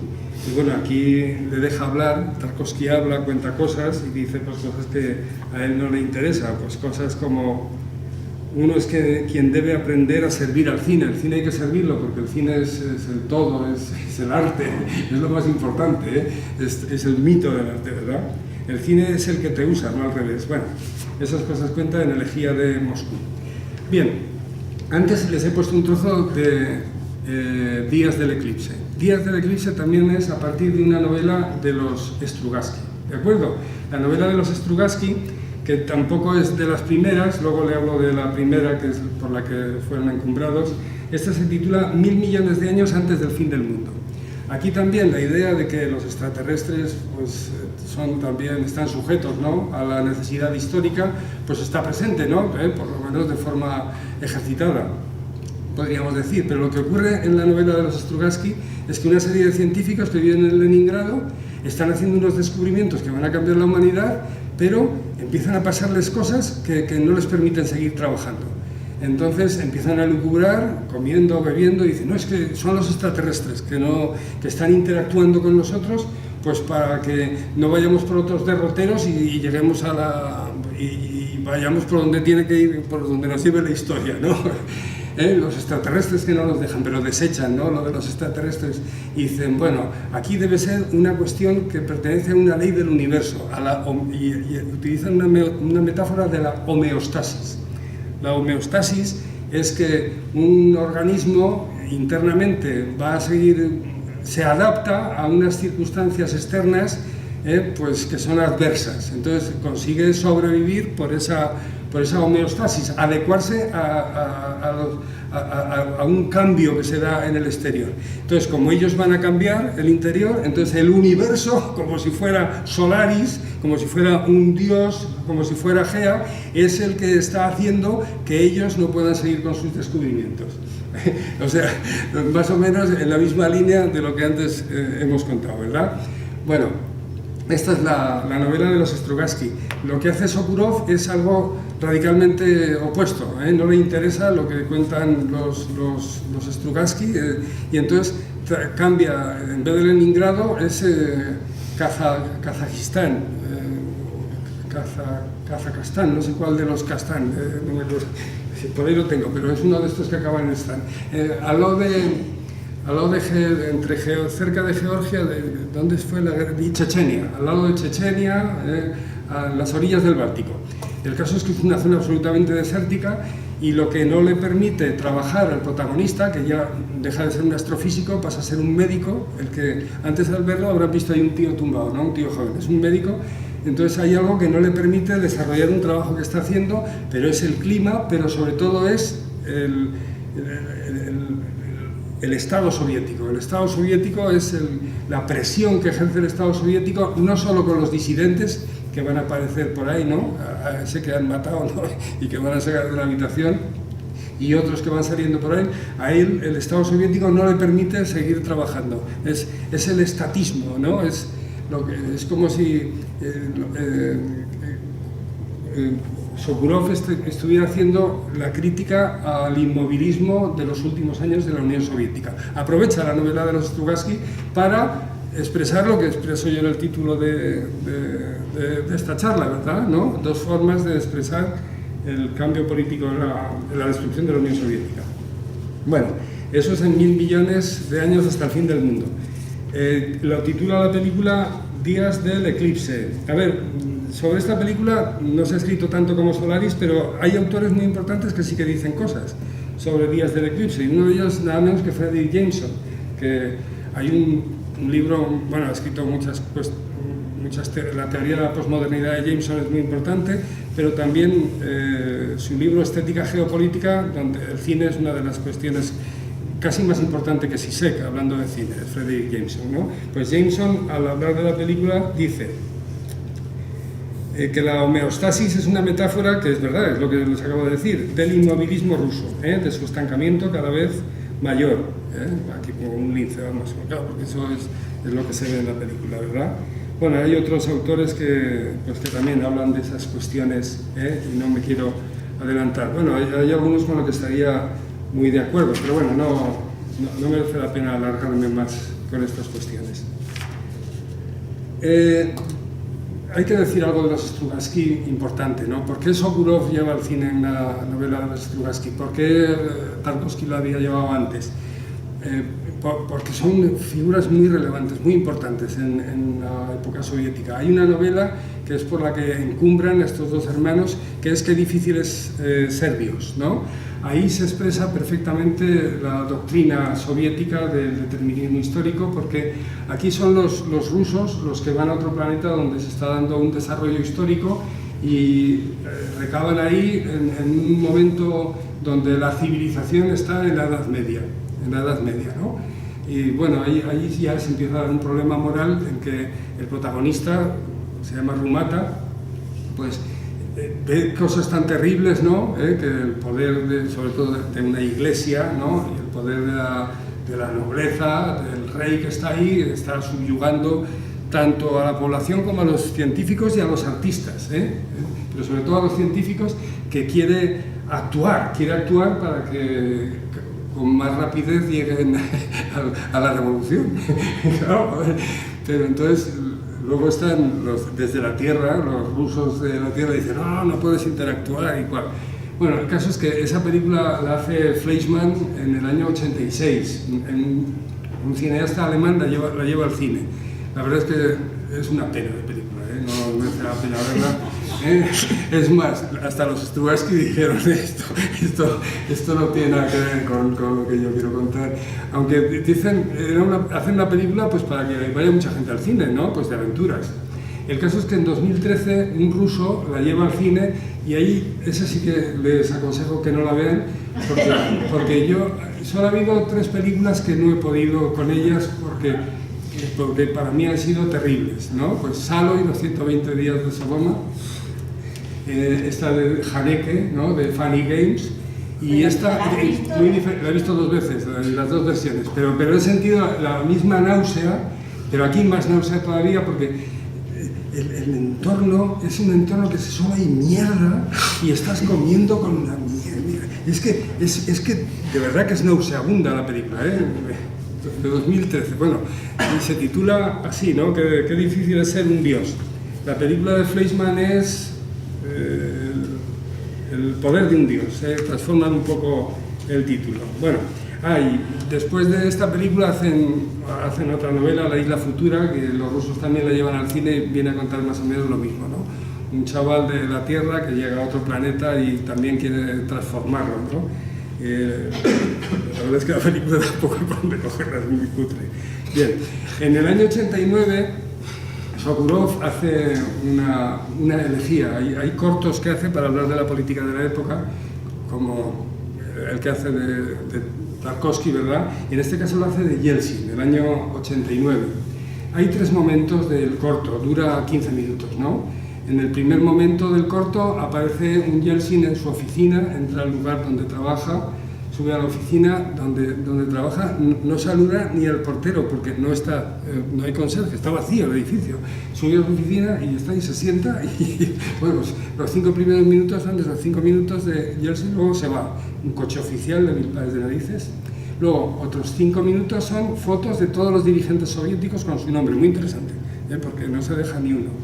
Y los 5 minutos finales es Yeltsin en su casa, sentado en la mesa, y entonces la cámara se va acercando y el Yeltsin está comiendo o bebiendo, ya no me acuerdo muy bien, y se acaba. Entonces, claro, el momento, bueno, es muy tarkovskiano, ¿verdad? La verdad es que el momento dice mucho porque Yeltsin, antes del año 89, era nada menos que el jefe político de Moscú, lo que podríamos decir el alcalde de Moscú, y ya había perdido el poder.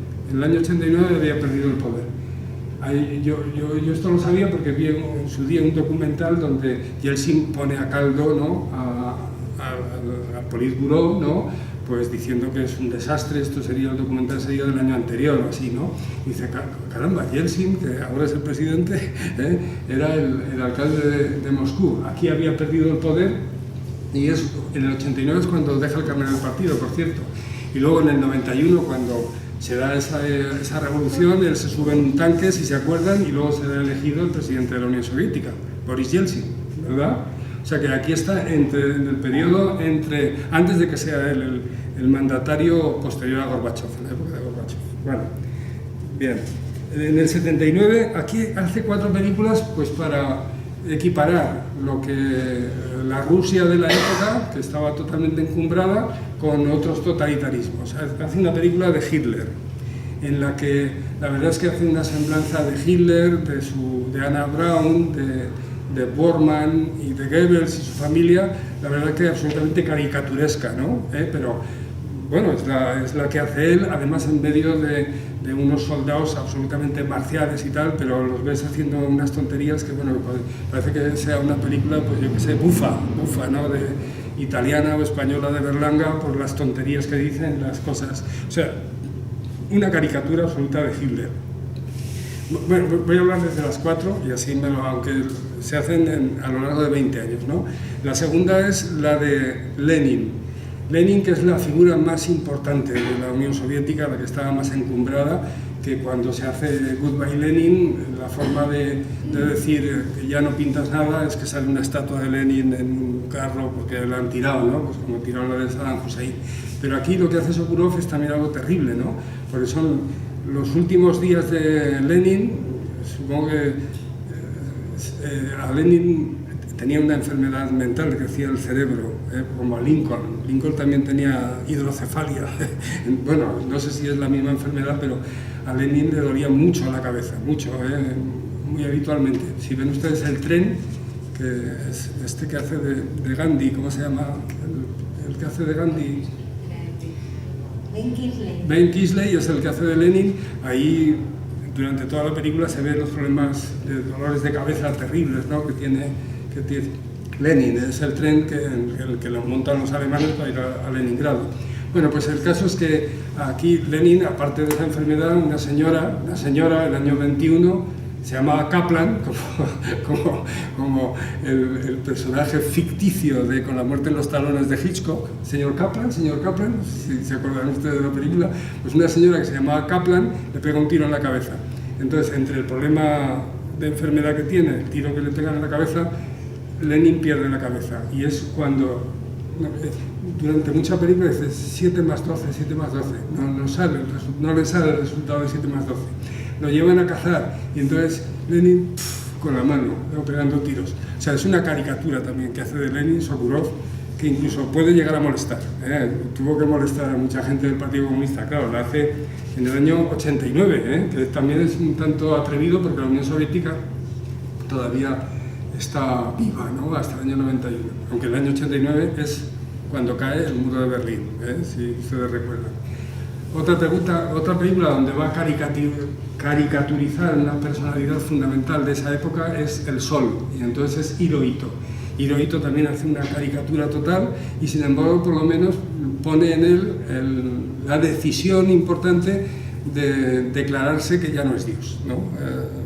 Hirohito era, pues eso, un poco como el zar, no era Dios, el zar era el jefe de la iglesia. En Japón es una divinidad, el emperador te dice, no, yo no soy, he perdido la guerra, ya han tirado las bombas. Entonces él racionalmente dice, no, ya no soy un dios. Pero la verdad es que durante toda la película los problemas que está teniendo Japón para adecuarse a la derrota, él está solo preocupado en sus mariposas, en los problemas de la evolución, ¿no? Y cuando habla con el general que ha tomado Japón, que ahora no me acuerdo, MacArthur, entonces pues el contraste de MacArthur y Hirohito pues también es una caricatura la que hace de Hirohito. Y luego otra caricatura que hace es, aunque no salga, en la última de 2008, lleva el Fausto de Goethe, lo lleva al cine. Para nada sale nada de la novela de Goethe, de la divinidad, solo sale el demonio. Y lo que yo creo, lo que yo entiendo ahí que está criticando es la Iglesia, el poder o el papel de la Iglesia, pues no solo en ese momento, sino a lo largo de la historia. Son los 3 totalitarismos, que la verdad es que el de la Iglesia se coge con pinzas, ¿no? El único que sale ahí es el demonio y Fausto, por cierto. Bueno, me he adelantado porque les he contado esto porque hay que hablar y estoy terminando ya. Bueno, 2 cosas que la verdad es que no me gustan nada. En el año 96 hace una película que es por la que le van a dar en Cannes un premio, es la Palma, ¿no? En Cannes, le dan la Palma de Oro, que es Madre e Hijo. Y la verdad es que yo cuando he visto Madre e Hijo, no lo había visto hasta ahora, a mí me ha dado, no sé, he sentido vergüenza ajena, ¿no? Porque son unas escenas irreales, totalmente irreales, ¿no? La madre es una señora que está muriéndose, sin embargo la fisicidad del contacto del hijo con ella constante está diciendo otras cosas, ¿no? Está diciendo pues que ha habido una relación previa pues que tenía que ser de otra manera, ¿no?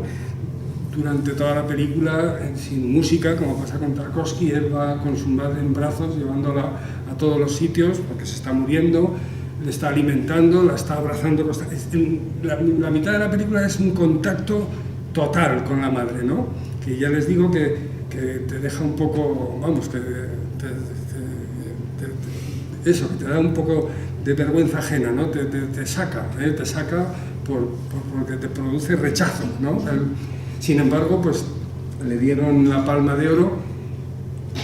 Vamos a ver, lo más parecido que se ha hecho en España ha sido la película Furtivos, hablando de furtivos, ¿no?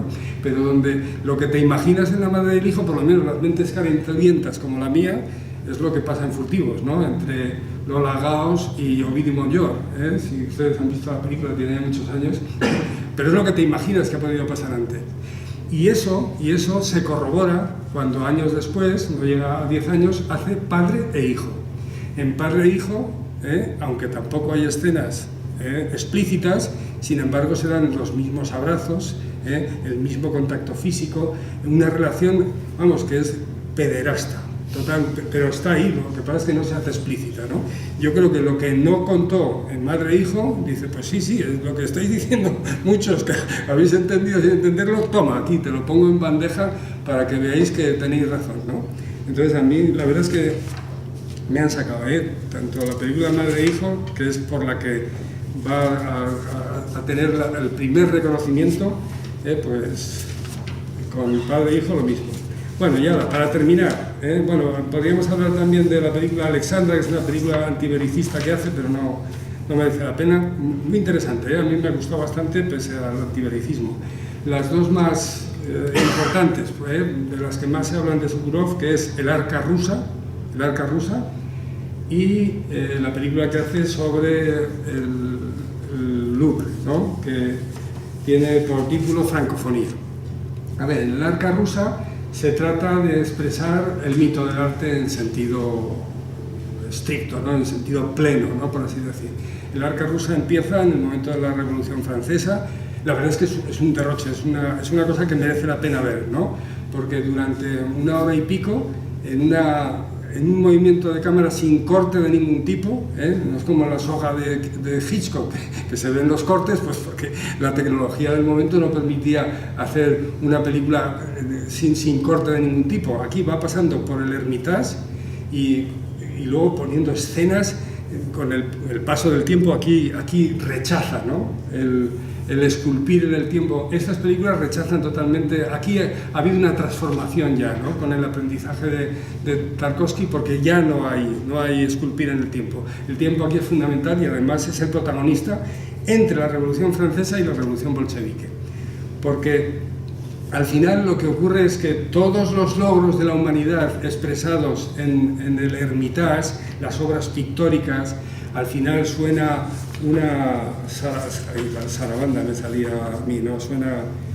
La música es una mazurca de uno de los músicos más importantes rusos del siglo XVIII, si no me confundo, que, joder, si están interesados les digo cómo se llama, caramba. ¿Dónde está el Arca Rusa?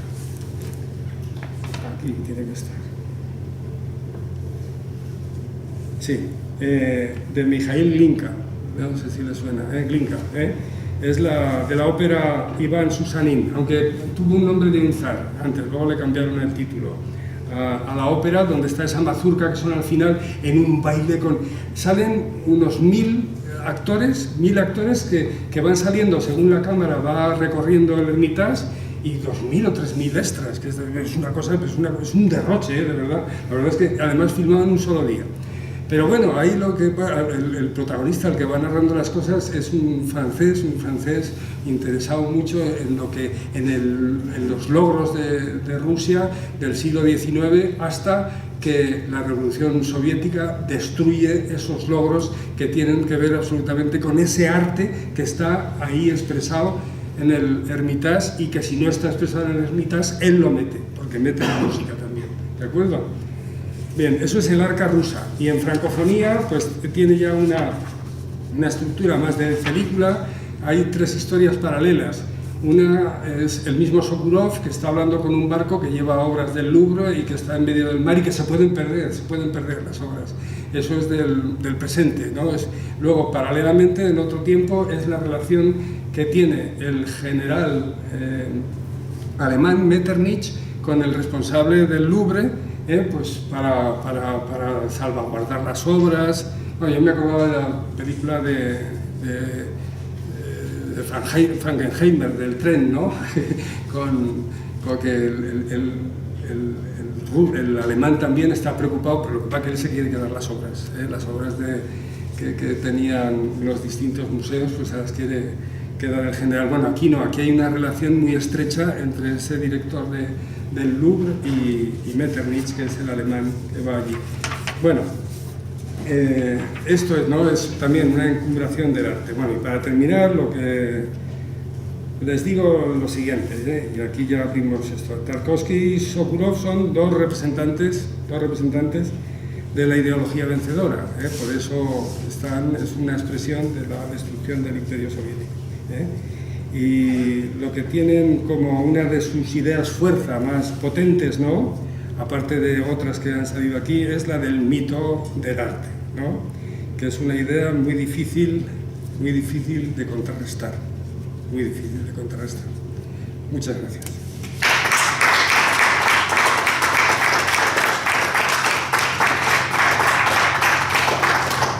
Bueno, pues enhorabuena, Josechu, por esta charla tan interesante que, aunque no sé si nos has dejado con muchas ganas de ver películas de Tarkovsky y Sokurov, pero aquí he tomado nota de algunas para hacer el esfuerzo. Al respecto te quería comentar, bueno, una primera cosa, que es que de las primeras veces que te escuché hablar de cine, siempre me ha quedado marcado que dijiste que cuando una persona decía que esta película era lenta, es que no sabía nada de cine, ¿no? Y entonces yo ya siempre digo, cuando alguien, antes de decir, qué lenta es esta película, ya no lo digo, por ti, Pero una cosa es que una narración, uno de los ejes fundamentales del núcleo del cine es la narración. Bueno, esto es lo que yo defiendo, ¿no?, en lo que escribí, ¿no?, en filosofía del cine. Y esa narración se puede tener con un tempo o con otro, pero tiene que ser una narración. Lo que pasa en estas películas de Tarkovsky, algunas de Sokurov, es que no hay narración, es que es otra cosa. Podríamos decir que se parece mucho más al videoarte que vimos ayer en Talavera, ¿no?, con esta chica, porque vamos a ver, que lo que te decía, ¿no?, el tempo se puede alargar o se puede acortar, ¿no? Puede haber una expansión, igual que pasa en la música. Tienes el alegro, tienes el andante, tienes el tal, pero ¿qué pasa? ¿Que es mejor el andante que el alegro que tal? No, cada cosa se puede hacer muy bien. El hecho de decir lenta es que anulas todo lo demás, ¿no? Pero esto no se puede adecuar a Tarkovsky, ¿vale? Y luego lo que comentabas de Tarkovsky, de esa visión más mística, y lo relacionabas con la liturgia, al decirlo me ha recordado lo que pasa, que esto es una cosa curiosa con Clemente de Alejandría, un autor que, bueno, tenía mucho pues, en estima, ¿no?, porque por Streomata, la obra donde saca el vocablo de Streoma, ¿no?, y porque, bueno, al fin de cuentas, Clemente de Alejandría, padre de la Iglesia, es de los que más vindica la filosofía griega, ¿no?, que la ve como una preparación evangélica. El caso es que Clemente de Alejandría sigue siendo santo para la Iglesia Ortodoxa. Ajá. Pero pero en nuestra iglesia ya no tiene, por ejemplo, día de calendario, y aunque no les pueden dejar de ser santos, como que le apartaron en el siglo XVI, porque tenía una visión demasiado mística, pues por ejemplo, de la Eucaristía. Y entonces todo esto es muy interesante, lo que dices, que ha dicho la liturgia muy diferente de, o sea, Clemente de Alejandría, que era un autor muy citado, lo cita Melchor Cano, etcétera. En el siglo XVI, no me acuerdo ahora qué papa es, hacia finales, dicen, le quitan el día del calendario. Bueno, sí, no le pueden dejar hacer santo porque la iglesia no puede, bueno, no se lleva un canonista en la sala, ¿no?, pero no le pueden dejar de hacer santo, pero como que, y le quitan el san. Entonces ya tú miras y en la iglesia católica no aparece por ningún lado San Clemente de Alejandría, pero para los ortodoxos sí, porque la visión esa mística veían en el ámbito católico que podía ser un guiño a los protestantes, y entonces deciden pues quitarlo de en medio. Claro. Pero los protestantes a posteriori, porque casi se parecen más al Islam. O sea, una de las grandes diferencias del catolicismo respecto de la Iglesia Ortodoxa es precisamente devaluar la figura de la segunda persona, ¿no? Porque en el credo ya el Espíritu Santo no deriva del Hijo, es el famoso filoque. El credo dice, porque deriva del Padre y del Hijo, el filoque, no, el Espíritu Santo deriva del Padre. Entonces, claro, el Padre, Dios no se puede nombrar, no se puede decir, como pasaba en la Iglesia, en la religión hebrea, como pasa con los musulmanes, y como hay ciertas connotaciones ahí que hace que sea una figura de la divinidad sin barba, para que no digamos, ¿no? De ahí también yo creo que el misticismo, sí, a grandes rasgos, ¿no? Y una pregunta te quería hacer, a los hermanos, estos escritores de ciencia ficción, ¿qué opinión les mereció las películas, las versiones de sus libros que hicieron Tarkovsky y Sokurov? Fíjate, con Tarkovsky colaboraron en el guión, colaboraron en el guión, Pero supongo que cuando hacen ya, ellos ya están viéndose como ya empezar a tener problemas, y el hecho de que Tarkovsky, que sea también un renegado, quiera contar una película, yo creo que les vino bien, aunque sea tan diferente, ¿no? O sea, en parte las cosas que cuentan, bueno, que estoy hablando de Solaris, Stalker. Stalker ya es una novela que se están fijando en cuestiones que tienen que ver, pues eso, con una crítica al modo de entender el hombre en la Unión Soviética, ¿verdad? Entonces, claro, es que en parte lo lleva al límite Tarkovsky, lo lleva al límite, dejando de lado pues las cuestiones fabulosas, fantásticas, que ellos pues hacen que triunfe, porque la verdad es que la novela de Picnic Extraterrestre es uno de los hitos de la ciencia ficción, porque se ha vendido y se ha traducido a muchísimos idiomas. El hecho de que la llevara al cine nada menos que el amigo Tarkovsky, que les vino de perlas, aunque no colaboraron.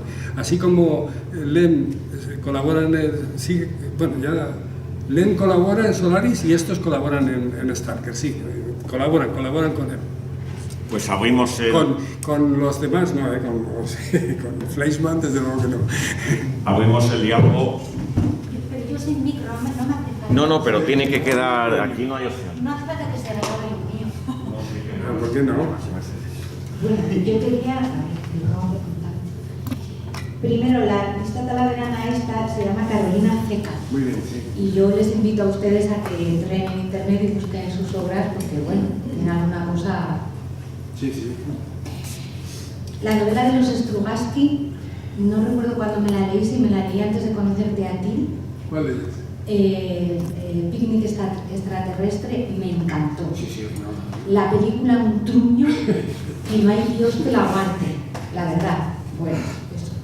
Y Sí, luego, es que es para elegidos, es para los que pues yo quieran. no soy la elegida, desde luego.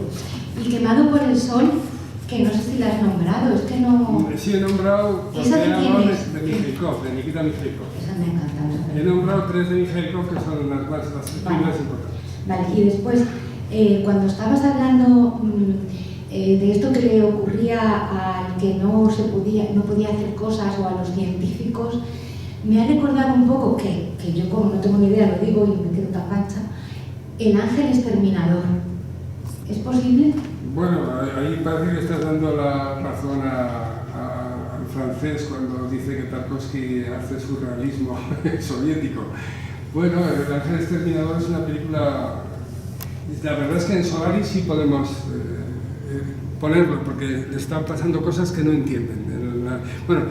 Luis Carlos dice que lo fundamental, la idea fundamental del ángel exterminador es la idea de puerta, porque no pueden salir. Y yo creo que tiene bastante razón al decir que la idea que se está ejercitando ahí constantemente es la idea de puerta, ¿no? Porque la puerta es el protagonista que no les permite salir de ahí. Pero es eso, ¿por qué no pueden salir? Claro, los que están ahí, el furtivo, el stalker, y los que van con él no saben lo que pasa.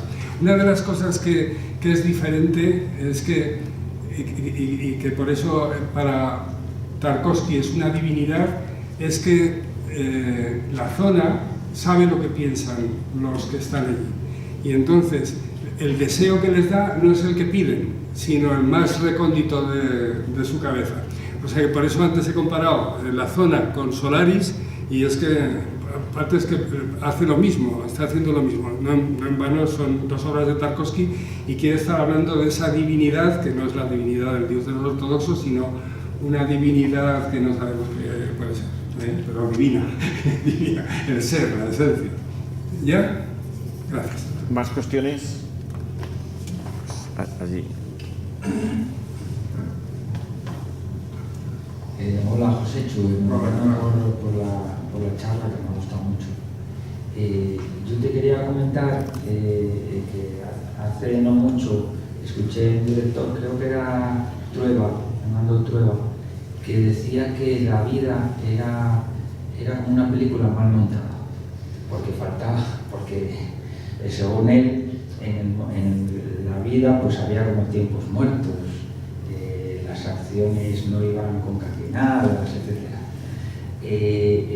Quería preguntarte tu opinión, si, aparte de ser una autor que es abusar o querer llevar a la percepción de las películas como si fuesen reales. Cuando tú has planteado el problema del tiempo en el cine, que se puede a lo mejor extrapolar al arte y que es como una especie de engaño, ese tiempo o ese tempo que hay, porque en realidad ese tiempo es falso. Yo ahora que has comentado lo de Solaris, a mí me llamó mucho la atención cuando la vi, me recordó cuando van apareciendo esos personajes que han muerto o que han existido en otro tiempo y sí, que están en el pensamiento. Están en el pensamiento de joder, esto es como el debate escolástico sobre si Dios puede crear a un hombre de 40 años. Porque claro, ahí lo resuelve totalmente que sí, que aparece. Sí, no lo había pensado, muy bien traído porque yo también lo tenía. Y todas estas especies de soluciones de continuidad, cortes que se van haciendo, ese tiempo falso que se va introduciendo en las películas y que a lo mejor, bueno, está aquí Luis Carlos, puede ser un ingrediente a lo absoluto que lleva al arte, porque tú utilizas ese tiempo que no es tiempo. Aquí en el materialismo filosófico, bueno, ha hablado del tiempo como yo creo que tiene no hay solución de continuidad, no hay cortes. Entonces el tiempo tiene que ver con el movimiento en cuanto que lo pasado se enlaza con lo presente para llegar al futuro, pero que no hay esos cortes que sí que vemos que hay en el arte o hay en el cine. Era para comentarte qué opinión tienes. Bueno, has dicho muchas cosas. El tiempo muy bien, lo has traído muy bien. Bueno, señala algo parecido a lo que has dicho, ¿no? Que es que el pasado es los que han hecho cosas que han influido en nuestro presente y el futuro es que los que lo vivan van a sufrir las cosas que hemos hecho los que estamos viviendo en la actualidad. Entonces tiene un sentido materialista el tiempo en nuestro sistema, ¿verdad? Claro, esto a Tarkovsky desde luego que no, en parte es casi lo mismo que dice Machado en el poema, bueno, por lo menos, ¿no? Dice, no mires atrás porque no puedes influir en el pasado. ¿Qué es lo que quiere hacer Tarkovsky? Tarkovsky quiere influir en el pasado. Dice que mirando el pasado yo voy a salvarme, o voy a trascender, o me voy a conocer a mí mismo, ¿no? Recordando pues mis vivencias pasadas y tal. Hay algo en relación a lo que decías al principio que Tarkovsky no comete, que aunque rompa la película o le interese tal, sin embargo no entra en contradicciones, no entra en absurdos, ¿no? Simplemente busca una finalidad, esa finalidad de lo místico, ¿no? de la trascendencia, ¿no? Pero no hay cosas que sean contradictorias o que sean, pues, como pasa en la vida. En la vida te pueden pasar cosas terribles, ¿verdad? Te pueden pasar cosas terribles que sin embargo en las películas no puede pasar. Las películas tienen que tener lógica, porque si no tiene lógica la película te saca. En una película no puede ser que hayan matado a uno y luego salga en la siguiente escena, por eso es absurdo. En las narraciones no puede haber cosas absurdas. Puede haber fe irracional y te muestra la fe irracional, pero claro, es que la fe irracional está ahí. Es que hay gente que cree en Dios, por ejemplo, ¿no? O que cree, yo qué sé, en Gaia, o en que vamos a vivir una vida posterior, ¿no? Porque el alma es eterna, ¿verdad? Pero eso es otra cosa en la vida, es que pueden pasar cosas que son inesperadas, contradictorias, que sin embargo en el cine no pueden pasar porque serían absurdas. Gracias. A ver, nada, felicitarte por el desembarco de misticismo y de sacralidad y de metafísica que hay en estas películas. Y un modo de evaluar esa sacralidad que hay por ahí, porque parece que todos son, todas esas ideas ya vienen de antes. Por ejemplo, esto de Gaia y todo esto, pues, Conte le llamaba el fetiche absoluto. La Tierra era el fetiche absoluto, porque estaba un fetiche habitáculo que vivía todas estas cosas así que viene por toda la tradición ahí. Y entonces, ¿qué tipo de...? Lo del Filoque, que decíais, esto los ortodoxos lo ven como un ataque de la Iglesia romana, porque claro, Filoque mete al hijo y entonces el hijo ya lo conecta con Pedro y entonces ahí la primacía de la Iglesia. ¿No? Entonces, lo del Filoque fue una de las claves del cisma. Y ese Filoque que desaparece de la Iglesia ortodoxa, yo creo que lo mete el marxismo. Porque el marxismo es lo que elimina la idea de Dios y solo se queda con la idea de hombre y naturaleza. Yo creo que ese es los ejes que están vinculando todas estas películas. La naturaleza que es ese organismo vivo donde aparece el espíritu que decía Engels, ¿no? La naturaleza es el todo y entonces ahí aparece la conciencia de algún modo siempre en algún sitio, en algún planeta o lo que sea. ¿Y por dónde aparecen otra vez los dioses? Por los extraterrestres. Sí. O sea, que están ahí envueltos en todas esas ideas de la metafísica de lo sagrado, ¿no? Pero con unos, que claro, todo mezclado, porque el ser humano cuando piensa y crea lo que piensa, esa es la facultad que tiene Dios. Claro, sí. Claro, eso dice Maritain. Maritain, Dios tiene el ars artis, el arte de las artes, porque cuando piensa algo lo crea. Entonces quiere decir que están envueltos en completo mística y todas estas cosas. Pues enhorabuena. Cuando yo trato de clasificar las películas, no las hago en base a la naturaleza y la cultura, sino al espacio antropológico. Es cuando, esto te lo he oído a ti también en alguna conferencia, que es lo que cuenta en el primer basilisco, ¿no? Rompe la naturaleza y la cultura y entonces hace los ejes del espacio antropológico. Entonces hay ideas que tienen que ver con la divinidad, hay ideas que tienen que ver con la relación entre los hombres, hay ideas que tienen que ver con la naturaleza, yo creo que esa es una forma de clasificar las películas muy buenas, que aquí no la he puesto, pero que hay que romper, hay que dejar de lado la naturaleza y la cultura, porque son mitos, ¿sabes? Naturaleza es Gaia, es Solaris, en fin. Y la cultura es el hombre, el individuo, el arte, claro, sí. Pues Josechu, muchas gracias por venir, por darnos esta magnífica conferencia, además por las imágenes. Lo que no sabemos es si la vida es una película de Tarkovsky, ¿no? Dice seguro. Pero bueno, ahora lo podemos seguir debatiendo. Simplemente antes de despedirnos, recordarles dos cuestiones, y antes de darle un fuerte aplauso a Josechu. La primera de ellas, ya está publicado el anuncio del siguiente diálogo filosófico, el último de esta temporada, que será el martes 23 de junio, con Iván Vélez, con el título Del franquismo a la democracia. Y simplemente, un aplauso fuerte para Josechu.